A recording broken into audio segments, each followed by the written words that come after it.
ओम नमो भगवते वासुदेवाय। श्रद्धालु भक्तों, श्रीमद् भागवत महापुराण के दशम स्कंद के पूर्वार्ध के 25वां अध्याय के अंतर्गत गोवर्धन धारण का प्रस्तुतिकरण करूंगा। इसके पहले 24वां अध्याय समाप्त हो चुका है। जहां तक आप कथा श्रवण कर चुके हैं उसके आगे का प्रस्तुतिकरण करता हूं। श्री सुखदेव जी कहते हैं, परीक्षित, जब इंद्र को पता लगा कि मेरी पूजा बंद कर दी गई है, तब वे नंद बाबा आदि गोपों पर बहुत ही क्रोधित हुए। परंतु उनके क्रोध करने से होता क्या? उन गोपों के रक्षक तो स्वयं भगवान श्री कृष्ण थे। इंद्र को अपने पद का बड़ा घमंड था। वे समझते थे कि मैं ही त्रिलोकी का ईश्वर हूँ। उन्होंने क्रोध से तिल मिलाकर प्रलय करने वाले मेघों के शामवर्तक नामक गण को ब्रज पर चढ़ाई करने की आज्ञा दी और कहा, ओह, इन जंगली ग्वालों को इतना घमंड! सचमुच यह धन का नशा है।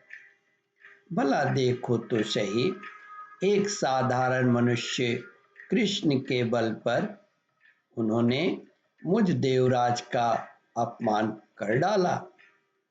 जैसे पृथ्वी पर बहुत से मंदबुद्धि पुरुष भवसागर से पार जाने के सच्चे साधन ब्रह्म विद्या को तो छोड़ देते हैं और नाम मात्र की टूटी हुई नाव से कर्ममय यज्ञों से इस घोर संसार सागर को पार करना चाहते हैं।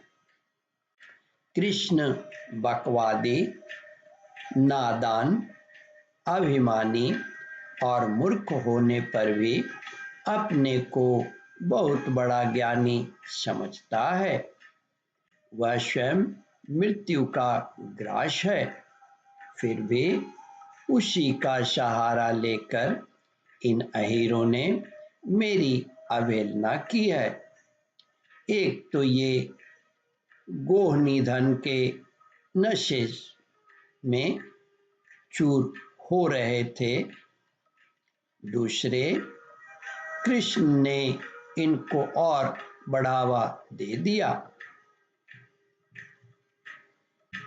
अब तुम लोग जाकर इनके इस धन के घमंड और हेकड़ी को धूल में मिला दो तथा उनके पशुओं का संहार कर डालो। मैं भी तुम्हारे पीछे पीछे ऐरावत हाथी पर चढ़कर नंद के ब्रज का नाश करने के लिए महापराक्रमी मरुदगणों के साथ आता हूँ। श्री सुखदेव जी कहते हैं, परीक्षित, इंद्र ने इस प्रकार प्रलय के मेघों को आज्ञा दी और उनके बंधन खोल दिए।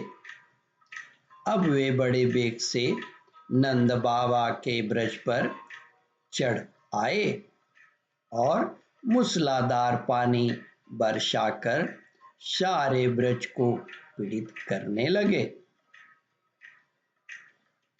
चारों ओर बिजलियां चमकने लगी, बादल आपस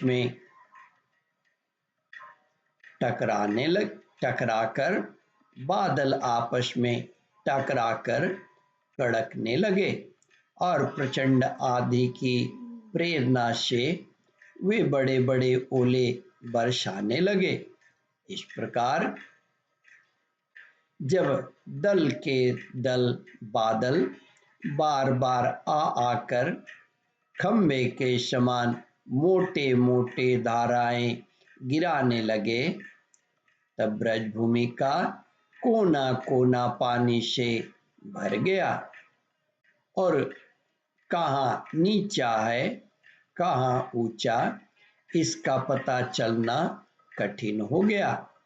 इस प्रकार मूसलाधार वर्षा तथा झंझावट के झपटे से जब एक एक पशु ठिठुरने और कांपने लगे, तब ग्वाल और ग्वालिन भी ठंड के कारण अत्यंत व्याकुल हो गईं।